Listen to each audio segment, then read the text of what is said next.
This is the remodel of my daughter's closet. She actually likes the amount of space that she has, but mostly she's had to keep things in boxes and totes, and it makes it somewhat hard to get into them. So we've gone through and designed an idea where we can have drawers and cubbies, but still have space to hang items. Here's a picture of them side by side of what it looked like before and what it looked like after.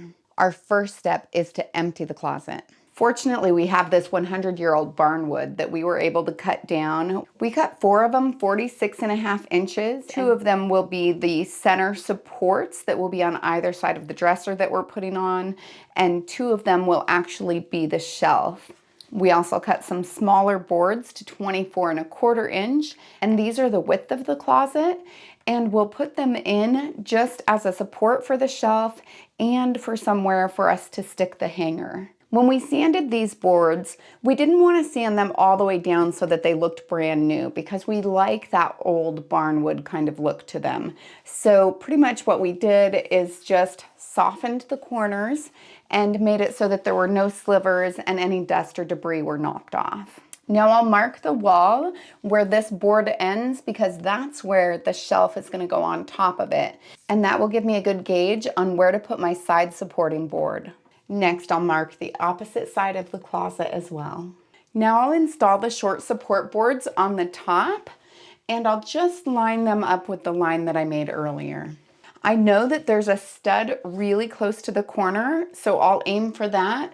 There's potentially one more stud in the center, but sometimes even with a stud finder, those can be hard to locate. So at this point, we need to figure out how far down we want the next board. So then I mark it with the pencil, and I'll measure from the top so that I can put a mark on both ends as well. So from the top to there, it's 31.5 inches. Now that I have the side supports, I can put in the top shelf, and I'll just rest that right against that top support. I'll then measure 13 inches from each side, and that'll give me where I'll put my vertical stabilizers. I'm also going to place a mark in here for where the back is, just to make sure that it's nice and straight. Now that I have my marks, I'll slide in my vertical support and connect it from on top of the shelf. So these boards that we're working with, they are 100 years old, and so they have some warping to them. It's just the way it works when you use reclaimed wood. You kind of have to embrace it if you like this kind of a design and look. It will require me to work with it though to get it as straight as possible. The other thing that I like to do is put some little foam pads on the bottom. These ones aren't very thick because I didn't account for them when I did my measurements, so I need to make them pretty thin ones. This will just protect the floor. We also use the oscillating saw to cut just a little notch in this back baseboard so that this could slide in and be flush with the wall. In addition to that, I'll use this little brace to connect this to the back just so that it doesn't move at all. These 2x8s were cut down to 9 inches, and I've spaced them every 9 inches on center, with any of the excess being on the 2 sides. At this point, I'll connect them from the bottom up into those 2x8s. I then place up the top shelf, and I'll screw that in from the top. For all of the work that I do on the shelves, I use these finishing screws, and they're nice because they have these really tiny heads, so it makes it so they sink in nicely to the wood so that if she puts stuff on the shelf that it's not going to catch on the screws. My next step is to place in my closet rod sockets. The one side is complete, whereas the other one is halfway so that it's easier to put in the rods. I'm placing 2 on each side, and that's why we had those side supports, both on the top and on the bottom. Since this is really only a foot worth of hanging space, we wanted to optimize on it and make sure that we got the bottom as well. I measured these out so that all of the sides will match each other. The closet's coming along nicely. We've got our areas to hang the clothing. We've got our little cubbies, still with the big shelf up on the top, just for putting those things that she doesn't get into all the time. We slid her dresser in here just to make sure that it would fit properly, and it does, thankfully. It was very close.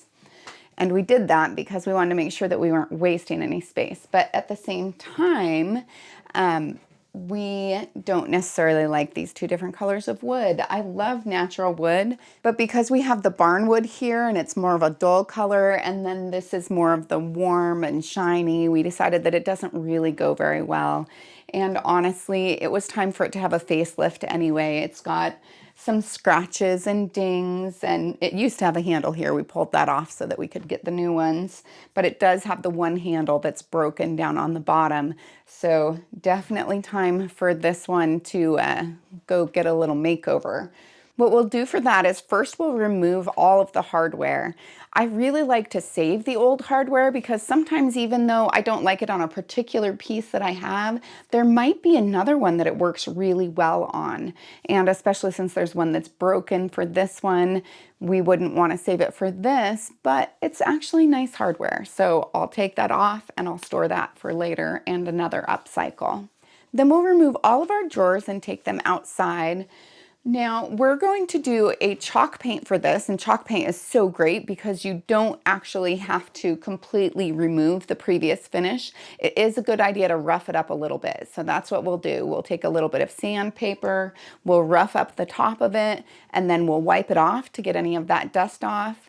And then we're doing some gray paint today. So we'll do a coat of gray paint, and then we're gonna wait 2 more hours, and then we'll do another coat of gray paint. I've found that you need to do at least 2 coats when you're doing the chalk paint.